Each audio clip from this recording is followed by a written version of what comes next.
महावीर तारो मार्ग का मणगारो लागे रे। महावीर तारो मार्ग का मणगारो लागे रे। संसारी नो संग खारो खारो लागे रे। संसारी नो संग खारो खारो लागे रे। संयम नो आपंत तारण हारो लागे रे।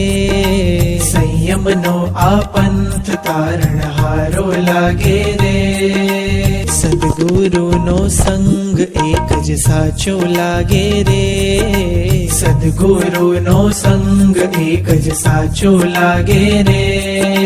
बिरती धरनो वेश प्यारो प्यारो लागे रे। बिरती धरनो वेश प्यारो प्यारो लागे रे। बिरती धरनो वेश प्यारो प्यारो लागे रे। बिरती धरनो वेश प्यारो प्यारो लागे रे। बिरती धरनो वेश प्यारो प्यारो लागे रे। बिरती धरनो वेश प्यारो प्यारो लागे रे।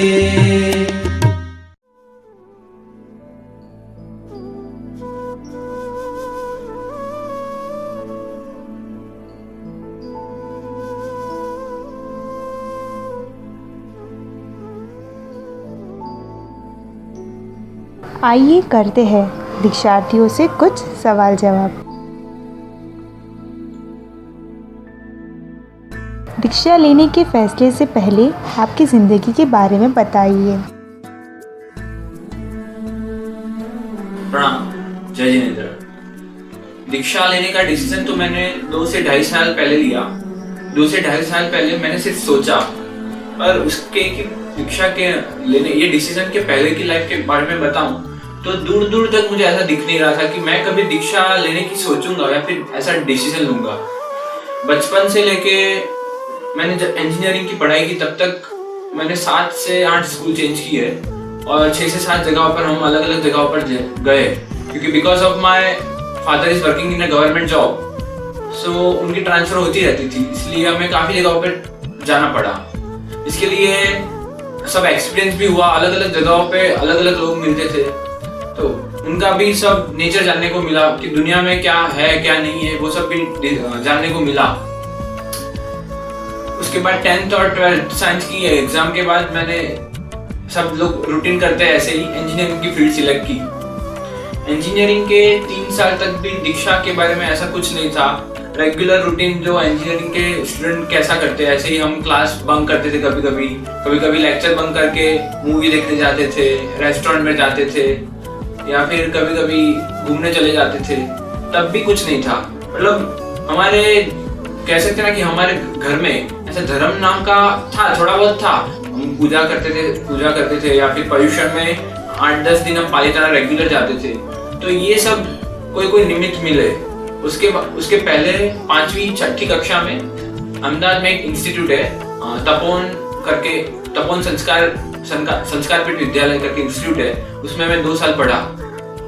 पूज्य चंद्रशेखर विजय जी महाराज साहब की प्रेरणा से वह इंस्टीट्यूट बनी है। उसमें काफी संस्करण हुआ हमारा, तो वो निमित्त फिर मम्मी पापा का बचपन से ही धर्म के प्रति लगाव तो था, पर इतना कुछ इफेक्टिव नहीं था, पर उनके संस्कार अच्छे मिले। उस हिसाब से भी कभी कभी वो दीक्षा का बीज शायद अंदर आ गया होगा, तो पता नहीं चलता होगा। लेकिन इंजीनियरिंग के 3 साल के बाद 7th सेमेस्टर में पालीताना से हम वापस आए। उसके बाद धीमे धीमे मेरे विचारों में परिवर्तन आना शुरू हुआ, फिर सत्संग शुरू हुआ और ऐसे ऐसे दीक्षा का डिसीजन मैंने लिया। फर्स्ट टाइम दीक्षा का ऐसा अनुभव हुआ कि लेने जैसी है या नहीं, ऐसा सिर्फ सोचा। उसके बाद फिर हम आगे बढ़े। The thought of Diksha came into my mind in 2014 when I was studying in the 7th standard around 2 years ago. Before that, I had no plans of taking Diksha, no thoughts. There was nothing regarding Diksha. So it was quite astonishing for me as well as my family. For my family, when I came up with this thought. Before that, my life was quite normal, quite usual. My family, to be honest, was quite religious, only from that aspect that we had a Gardira and my Kaka Mar Sahib, my paternal uncle who's right above me, had taken Diksha 20 years ago, around 20 years ago, yeah. In spite of having gardi, as mentioned, I reluctantly used to eat at night without any hesitation. So I even loved. I was really foodie. I loved cheese, bread, which was on the top of the list. So going to restaurants with my friends, family was quite normal, quite usual as well. Apart from this, I had two great passions. One of them was to play cricket, not just to play cricket, to watch cricket with a phenomenal interest, with a great interest. And then I had another passion that was to study. Yes, to study. I love studying. My favorite subjects were geography, science, mathematics, etc., which I generally used to top. And overall, I used to stand fifth in my class. So this was my life before I thought that Diksha is the right thing for me. So when I was in the 7th when I thought about this. So when this thought came into my mind, I had a chat with my Mar Sahib. He suggested me many things. We came into contact. Before this thought came into my mind, there was no contact with him. There was simply no contact with him. So after that, I came closer to him. I got to know many more things regarding our religion. And yes, now I'm taking Diksha. जय Jinendra. Generally 5वीं 6ठी class के जो normal लड़के होते हैं, वैसे ही मैं भी हर चीज़ का शौकीन था, जैसे कि टीवी, मोबाइल, गेम एक्सेट्रा।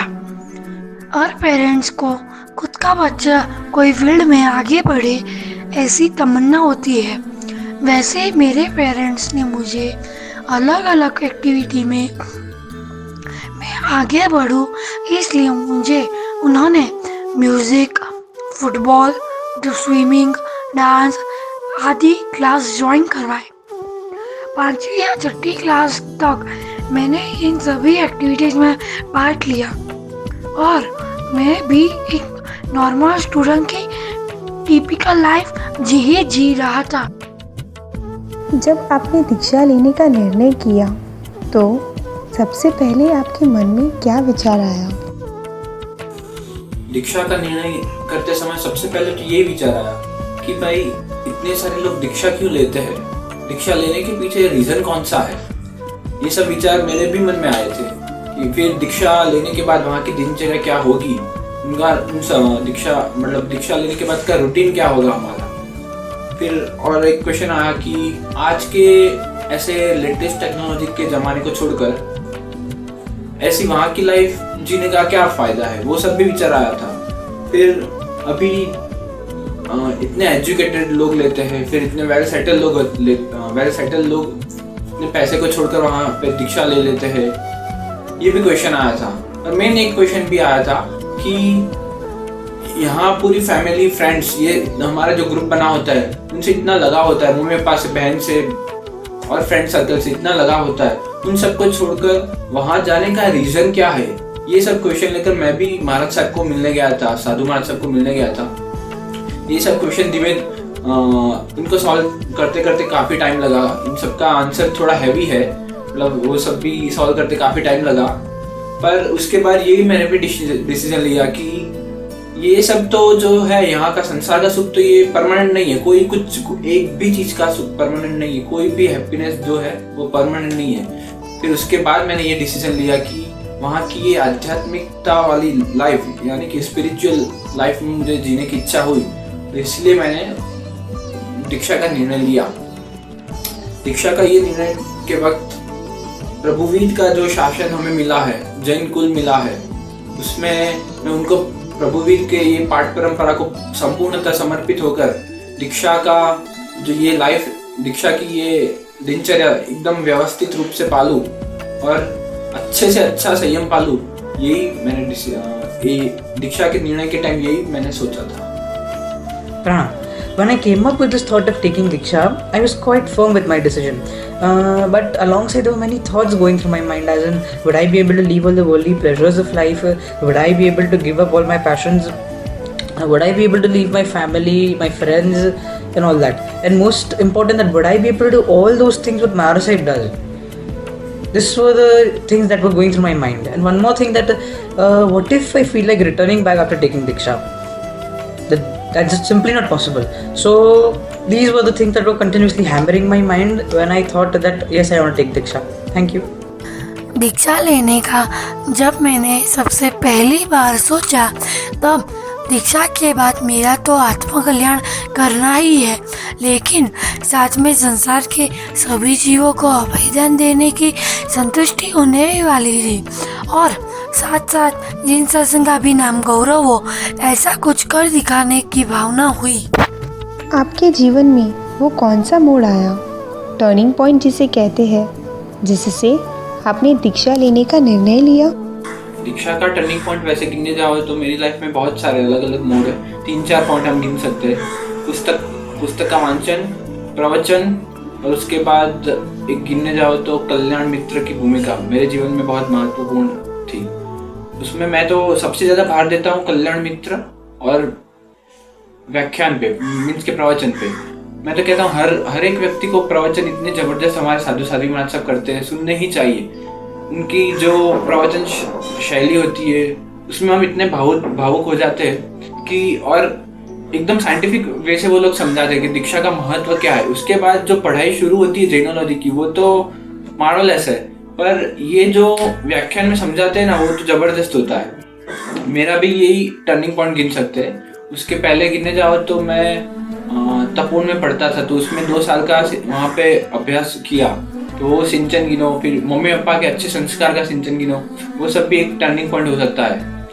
फिर मेरे मन में भी एक क्वेश्चन आता था कि हम इतनी मेहनत करते हैं पढ़ाई के पीछे, इंजीनियरिंग, डॉक्टर, LLB करता है कोई साइंटिस्ट बनता है, इतनी मेहनत करते हैं, फिर उसके बाद पैसे कमाने में मेहनत करनी शुरू कर देते हैं। तो बट ये सब करने के बाद the end moment of life, मतलब कि मरने के at the time of death हमें मिलता क्या? ये पैसे से हमारी लाइफ थोड़ी बच सकती है, तो फिर मरने के लिए इतनी सारी मेहनत करने की क्या जरूरत है? ये सब क्वेश्चन मेरे मन में भी आते थे। काफी लोगों के ऐसे सवाल होते हैं, मेरे मन में भी ऐसे सवाल आए थे। तो उसका भी आंसर मुझे साधु महाराज साहब से मिला। तो फिर ऐसी भागदौड़ वाली जिंदगी में उससे अच्छा तो ये आध्यात्मिकता वाला जो स्पिरिचुअल लाइफ का जो रास्ता है, मुझे वो बेहतर लगा। उसमें कम से कम हम ये भाव का नहीं तो नेक्स्ट भाव का तो हम अपना जीवन सुधार सकते हैं ना।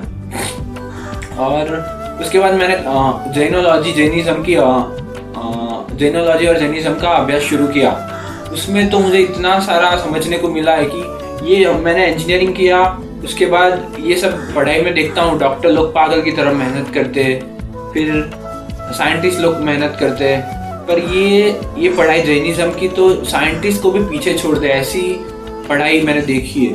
कभी कभी तो ऐसा लगता है कि साइंटिस्ट लोगों ने जो प्रूव किया है उसको भी ये रॉन्ग कर देता है, क्योंकि सब साइंस जो बना है ये इसी में से कन्वर्ट होके बाहर निकलता है। काफ़ी लोगों ने मुझे पूछा कि ये सब धर्म करना है तो यहाँ पे भी हो सकता है ना, यहाँ पे भी कर सकते हो आप लाइफ, मतलब आप यहाँ पे भी ऐसी लाइफ स्पेंड कर सकते हो।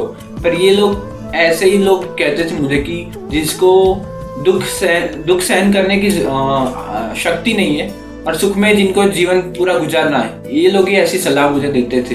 क्योंकि यहाँ पे तो सब अनुकूलता करके ही जीते हैं, पर प्रतिकूलता को ही अनुकूल कर दे, उसी का नाम तो संयम है। तो फिर मैंने भी ये लाइफ में जाने की इच्छा हुई मेरी भी।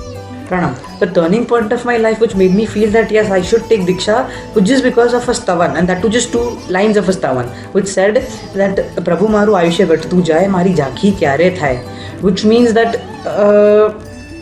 God, my lifespan is getting decreased every minute, rather every second. So when would I get enlightened? We've done everything for our body. I mean, we've eaten restaurant food, we've eaten tasty food. That's what our tongue wanted.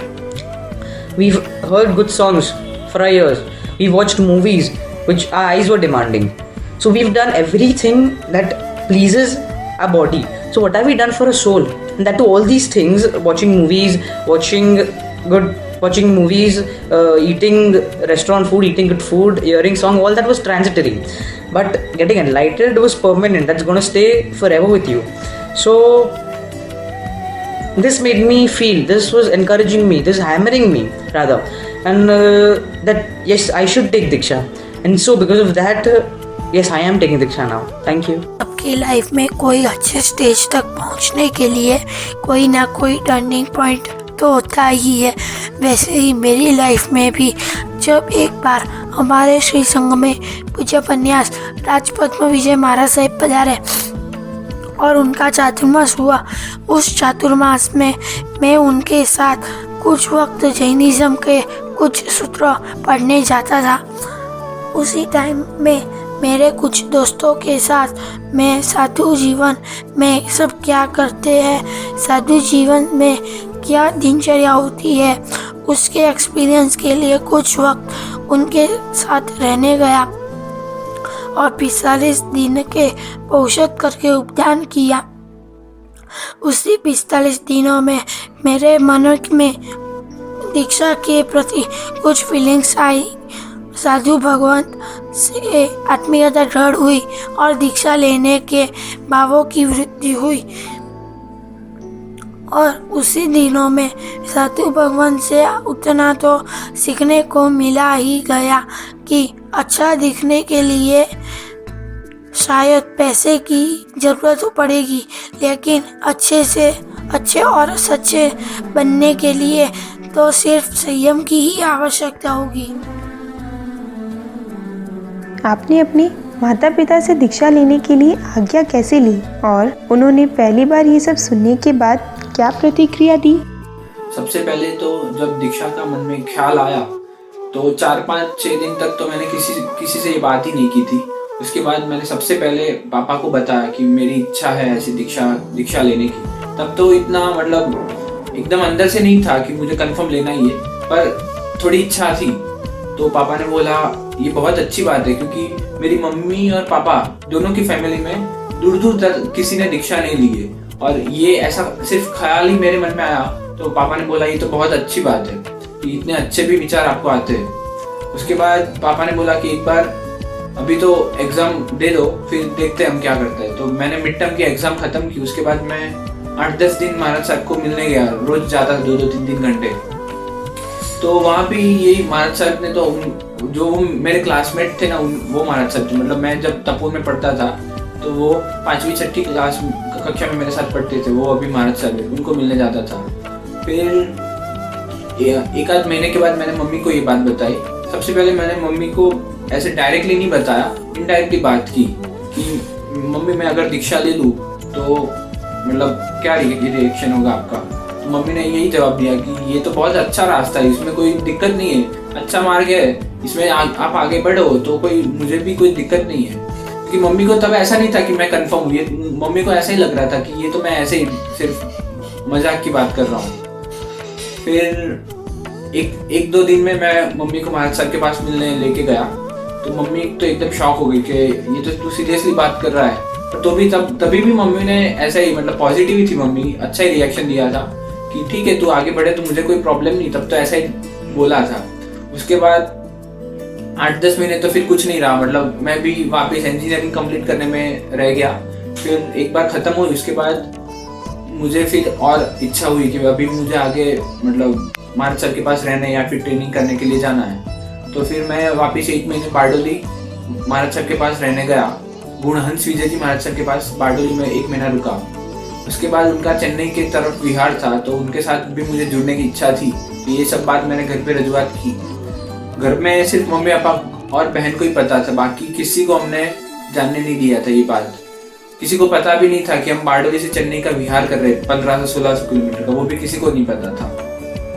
जब हम विहार में थे तब रोज mummy papa के phone आते थे। मतलब धीमे धीमे मेरे भाव आगे बढ़ रहे थे कि मुझे अब कंफर्म दीक्षा लेनी ही है।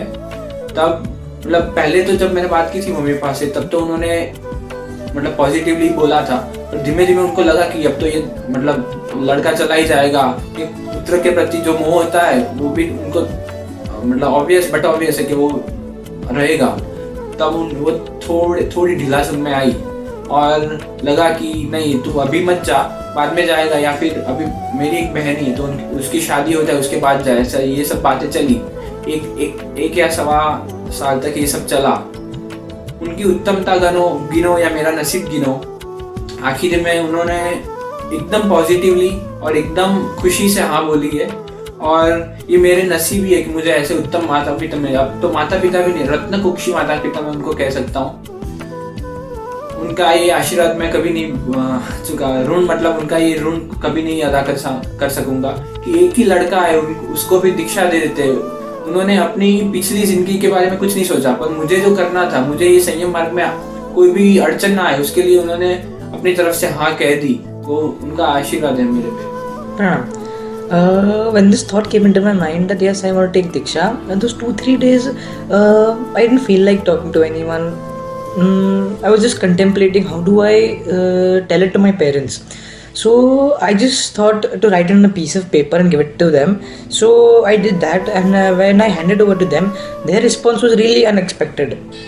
Like they were really glad that yes, this thought has come into my mind, and so they even willingly allowed me. But they just told me that you just need to first train yourself. You need to take a good training with your Kaka Marsai, and so that's what they told, and they were really glad.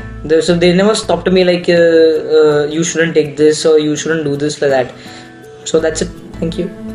Generally सभी के parents की ऐसी इच्छा होती है कि मेरा बेटा बड़ा होकर या तो इंजीनियर या डॉक्टर या कोई अच्छी फील्ड में आगे बढ़े। लेकिन मेरे जनरेशन में ही ऐसे पेरेंट्स होंगे शायद कि जो अपने लड़के की मोह को कम करके उनको संयम के सच्चे मार्ग पर जाने की अनुमति दे।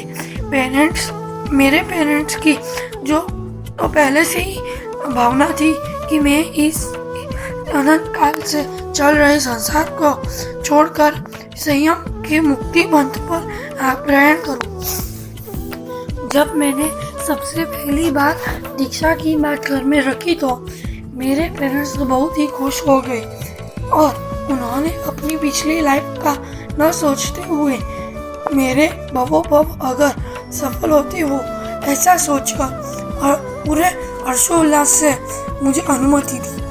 ऐसे जिन शासन के माता पिता अब रत्नकुक्षी माता पिता बनेंगे उनको मैं वंदन करता हूँ। आपने अपने 6 इंद्रियों को मन सहित कैसे अपने वश में लिया? 6 सेंस को कंट्रोल में लाना it's too much difficult.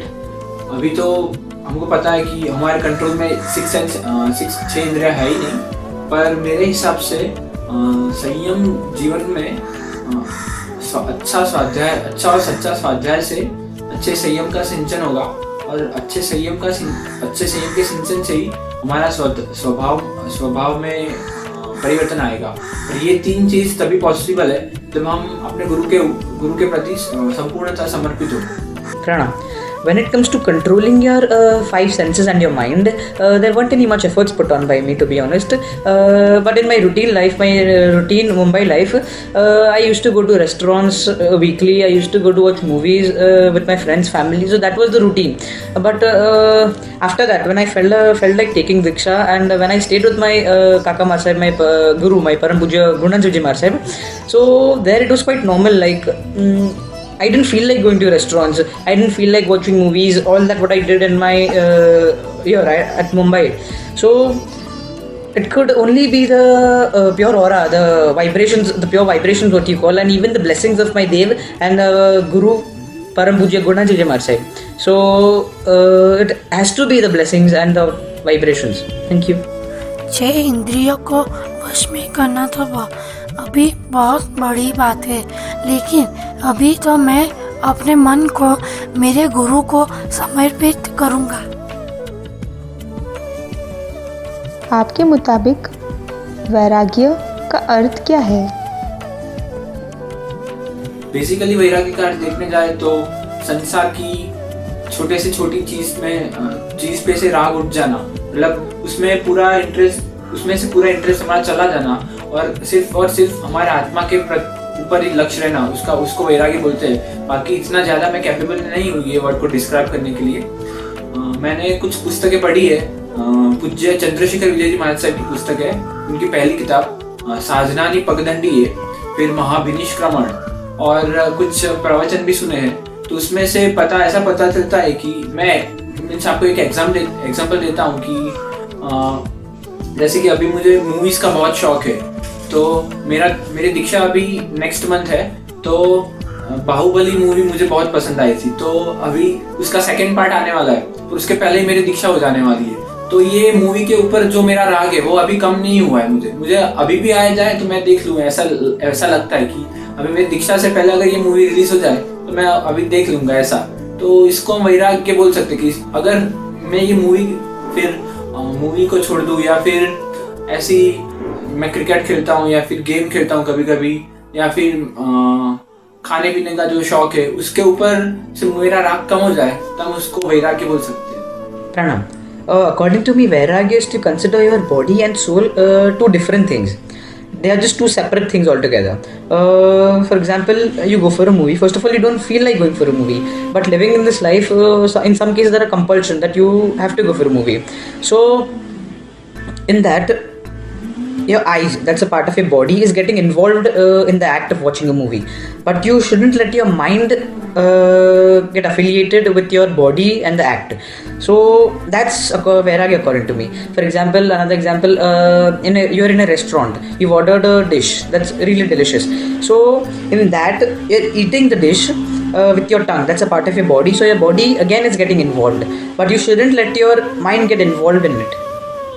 So that's vairagya according to me. So first of all, first point is to consider your mind, considering your body and soul, two different things, and then whichever act, which are in any field, whatever the act might be, you shouldn't let your mind get involved in what the body is doing. Thank you.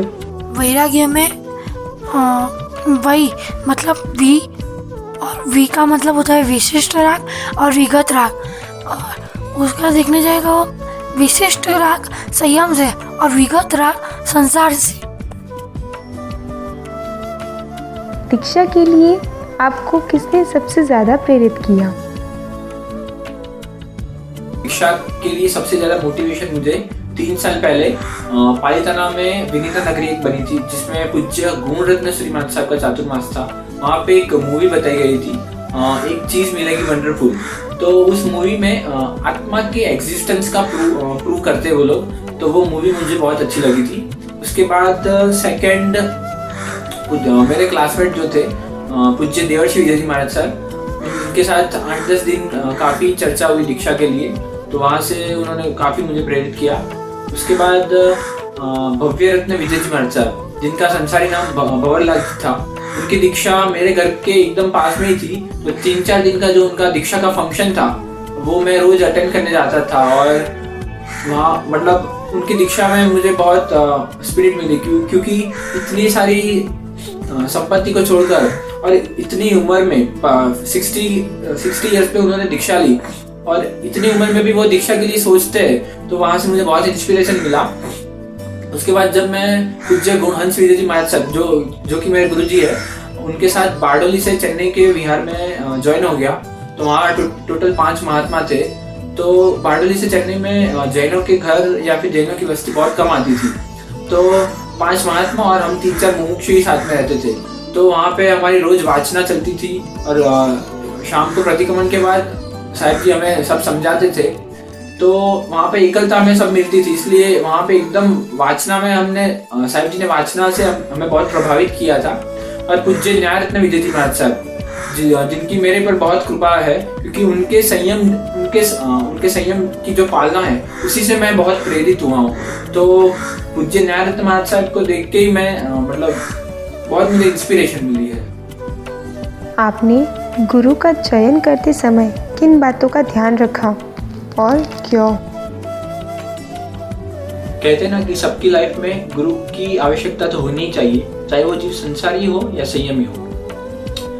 प्रभु कृपा से गुरु मिले, ये शब्द मैं उनके लिए कहना चाहूँगा कि प्रभु की कृपा मेरे पे रही तो ही ऐसे मुझे गुरुदेव मिले। सबसे पहले उनका परिचय मुझे अहमदाबाद में हुआ था 1.5-2 साल पहले, सिर्फ 8-10 दिन का वो परिचय था। तब मैंने डिसाइड भी नहीं किया था कि मैं दीक्षा लूँगा तो इनके पास ही लूँगा। फिर जब उनका चातुर्मास बारडोली नक्की हुआ, तो बारडोली में मैं 1 महीना उनके पास रहने के लिए गया। तब 1 महीने में उनका स्वभाव जानने को मिला मुझे, एकदम निखालस वृत्ति, फिर पढ़ने में स्वाध्याय में एकदम विद्वत्ता, पढ़ाने में उतनी विद्वत्ता, वाचना व्याख्यान उनके जबरदस्त कोटि के व्याख्यान चलते थे। वहाँ बारडोली का एकदम छोटा संघ, पर वहाँ पे साध्वी जी महाराज साहब भी बहुत सारे थे, तो पूरा संघ उनके व्याख्यान पे पागल था, उनके स्वभाव के पीछे पागल था। और सबसे बेस्ट चीज उनके लिए, जो भी व्यक्ति उनके कांटेक्ट में आता है वो व्यक्ति में गुरुजी कभी खामियां निकालते नहीं है, सबकी अनुमोदना ही करते रहते। उनका नाम ही ऐसा है, गुणहंस विजय जी महाराज साहब, जिसको हम कह सकते कि गुणानुरागी महाराज साहब। कोई भी उनसे मिले तो उनमें गुण देखते हैं और उसकी अनुमोदना तुरंत कर देते हैं। किसी को भी व्याख्यान में खड़ा करके उनकी अनुमोदना कर देते हैं। उनकी फिर विद्वत्ता भी मैंने देखी पढ़ाने में, क्योंकि संयम जीवन में स्वाध्याय का इम्पोर्टेंस बहुत है, तो वो होना चाहिए। तो मैंने भी ऐसे ही गीतार्थ और कहते हैं ना, गीतार्थ और संविघ्न गुरुदेव, मैंने भी ऐसे सिलेक्ट किए। और एक पूज्य आचार्य कुलचंद्र सूरी महाराज साहब है, जिन्होंने उनको सफेद हाथी की उपमा दी है। सफेद हाथी मतलब वो इंद्र का हाथी होता है, जो कोई भी आपत्ति आ जाए, कोई भी मुश्किल आ जाए, तो वो कभी डरता नहीं है, कभी अपने रास्ते पे ही चलता रहता है और हर मुश्किल का वो सामना करता है। तो मुझे ऐसे गुरुदेव मिल गए, फिर मैंने भी उनको 3 प्रदक्षिणाएं दी के गुरु पद पे स्थापित किया। आखिरी सवाल दीक्षार्थियों के लिए, दीक्षा के बाद मोक्ष की प्राप्ति के लिए आप क्या करोगे? दीक्षा की मुहूर्त के बाद काफी आचार्य महाराज साहब और पन्यास महाराज साहब के वंदन का लाभ मिला। हर एक महाराज साहब ने कुछ ना कुछ हित शिक्षा हमें दी। हर एक हित शिक्षा का मूल देखने जाए तो ये निकलता था कि दीक्षा के बाद अपने गुरु के प्रति संपूर्णतः समर्पित भाव लाना जरूरी है, अति आवश्यक है, क्योंकि उनकी हर एक आज्ञा का अच्छे से अच्छा पालन किया जाए, वो अति आवश्यक है। और एक महाराज साहब ने बहुत अच्छी शिक्षा दी थी कि दीक्षा के बाद कभी दिमाग से मत सोचना, कभी हर एक बार दिल से सोचना, क्योंकि बुद्धि का जो लेवल एक्सट्रीम लेवल फिनिश होता है, वहीं से श्रद्धा का एक नया लेवल शुरू होता है, और इसी में हमें सफलता मिलती है। और संघ वाले जो हमारे पे इतना उपकार करेंगे दीक्षा के बाद, क्योंकि संघ मतलब 25वां तीर्थंकर जिनको हम मानते हैं, कि उनकी अपेक्षा बहुत बढ़ जाती है दीक्षा के बाद, क्योंकि आपने दीक्षा ली है तो फिर उनको सफल करना। हमारे गुरुदेव की एक बहुत अच्छी पंक्ति है कि संघ वाले दीक्षार्थियों को रिक्वेस्ट कर रहे हैं कि या फिर हित शिक्षा दे रहे हैं, ऐसी पंक्ति है कि वेश श्रवण नो आप्यो तमने सफल करो श्री संघ कहे, गुरु वडलानी शीतल छाए रहे जो सदा श्री संघ कहे। ये संघ का और आप सभी का आशीर्वाद चाहते हैं, दीक्षा के बाद अच्छे से अच्छा संयम जीवन पाले, यही मनोकामना। प्रणाम, जय Jinendra. Pranam. After taking Diksha, I am just going to completely surrender myself to my Guru, Param Pujya Gurunanand Sahib Ji Maharaj Sahib, and dedicate my life completely towards him. So if he says it's time to study, I'll study. If he says it's time to eat, it's time to eat. If he says do that, then I'll obviously do that. So I am not going to use my brains from that perspective. Whatever he says, his orders, I will completely follow, and I'll just stay in his Guru Agna. So that's all what I need to do to attain salvation after Diksha. Thank you.